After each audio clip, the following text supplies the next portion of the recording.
A question I get all the time is, why did I decide to start my own financial planning firm at the age of 18, as opposed to going the traditional pathway of joining a larger broker dealer or advisory firm, working underneath somebody, inheriting clients over time, and then potentially breaking off and starting my own thing later down the road?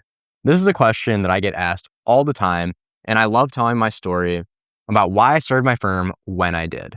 Let's dive into it. The average financial advisor in America is over 50 years old, and over 40% of them are expected to retire within the next 10 years. And at the same time, something very interesting is happening. A lot of young professionals in their early 20s and 30s are starting to earn real money for the first time, and they're juggling all sorts of complex questions like, what do I do with my 401k? How much should I be saving, traditional or Roth? Do I pay off my student loans?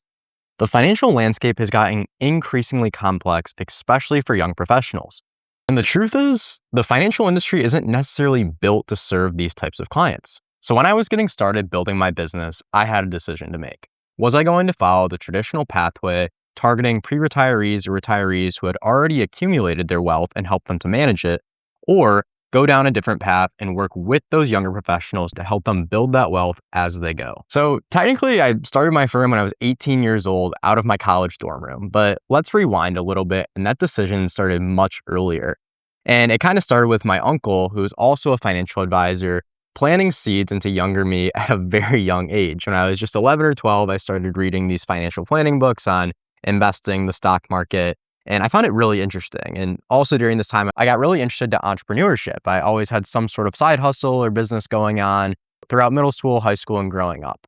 I was fascinated with the concept of building a business, being your own boss, and doing something in an unconventional pathway. Fast forward to high school, I ended up shadowing my uncle for a couple summers, sitting in on meetings, learning from him, taking notes, doing anything that I could to learn more about this industry and something that I really felt I would enjoy as a career someday. And then it came the time to actually start my own firm when I was just 18 years old out of my college dorm room. And this started with me passing my Series 65 to get licensed, going through the administrative and compliance process to set up an LLC and register an RIA in the state of Michigan, where I'm based out of. This whole process took about 6 months to get everything started. It was about March 2022 when I actually was open for business, and I was building things slowly while I was in school, balancing my undergraduate classes, extracurriculars, clubs, a social life, all while building my firm. Over the next few years, I slowly built my firm and was faced with a big decision to make upon graduation. Do I work in corporate America, something not related to wealth management, and do this on the side? Or B, do I shut down my firm and join a larger financial advising company and work underneath somebody else? Or C, go all in and try and build something different? And as the video suggests, I decided to go with option C and build my own firm. And this was one of the scariest but best decisions that I've made in my entire life. And I'm so blessed for the journey that I've been on, the lessons that I've learned along the way, and that I've gotten to meet so many incredible people to walk alongside them as they progress throughout their not only financial, but personal lives. And going independent wasn't some emotional decision of, oh my gosh, like I just want to be an entrepreneur and self-employed. Sure, is there some of that where I have a passion for building businesses and scaling them? 100%. But this was a strategic decision because the financial services industry is changing. There's private equity consolidations, business succession planning due to the great wealth transfer, and this also applies to wealth management, as a lot of these older financial advisors are looking to retire and exit their businesses. And many of these older advisory firms were built around the model of picking a couple investments, managing a portfolio, meeting with you once a year to go over your investment performance. But the professionals that I work with don't primarily need stock market updates or somebody to just manage their investments. They're juggling so many things like rising six-figure incomes, bonuses and stock compensation, navigating how to budget to save for a home or travel or give to causes they're passionate about, and whether these things fit into their overall plan, how to pay off their student loans, managing their retirement accounts to get the most out of their employer benefits. And rather than acting reactively with their taxes, having a proactive strategy so there are no surprises come tax time, and of course, managing their investments. There's so many decisions to make, and there are so many chances for small mistakes to be made and things to fall through the cracks. And these individual situations only get more complicated over time as they're progressing in their career, changing jobs, getting married, having kids, moving homes. All of these things are dynamic, and you need a financial plan that adapts with you as you grow. But the old advisory model was not built around these challenges. Again, it was built on just managing investments.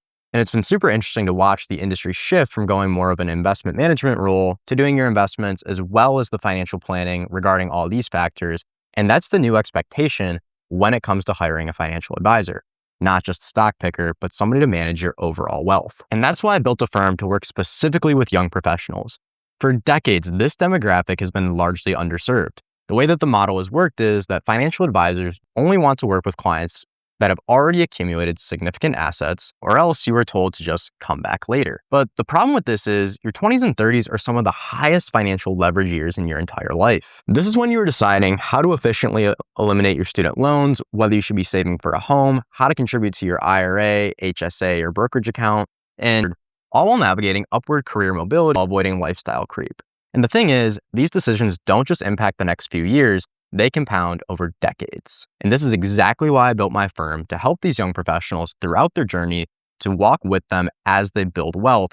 Because the kicker is, your financial situation is going to look much different at 25, 35, and 45. And when a client hires me at 25, my goal and deep desire is that we're still going to be working together at 65. That's the model that I'm trying to build, growing with your clients over time. As opposed to the traditional model, if you work with somebody who's nearing retirement, you're going to have to find a new advisor or get passed on to someone else, especially as a younger individual where you might not have significant assets already. Wouldn't it make more sense to just start with somebody that you know is going to grow with you for the long haul? It's exactly what I'm trying to build here. So that's the what of what I do, and I just wanted to take a moment to talk about my why. As I was starting my firm, a lot of things were going on in my personal life that led to some major changes. Prior to starting my firm, I had a deep desire to make a lot of money, have influence, and be successful. And sure, these aren't necessarily bad things on their own, but I definitely had the wrong motivations. Around the same time that I was starting my firm, I came to know Jesus. And my relationship with Jesus changed the way that I view my entire life. And obviously that applies to my work. Things got flipped entirely upside down, and the passion became, I want to serve people and their families deeply. I want to help them with their finances, not so they can have several $1,000,000 in the bank when they die, but so they can make confident and informed decisions with their finances, so they can live life to the fullest. So I can serve them to make their lives better, to take that stress off their plate, so that I can use my gifts and passions to help my clients go and live their lives and focus on what they do best while I handle the financial aspect. Because at the end of the day, money is a tool. And when you use it well, you can create margin, flexibility, and freedom. And this isn't something that you should just use for yourself. It's something that you can use to share and bless others. It's a tool, and like all tools, it can be used well and used poorly. My job is to help clients use this resource well. So that's why I built this firm, centered around long-term partnerships, putting the client first, and truly serving them with love and excellence. I hope you guys enjoyed me sharing a little bit more about my story and the background of my firm. Thanks so much for watching, and I'll see you in the next one.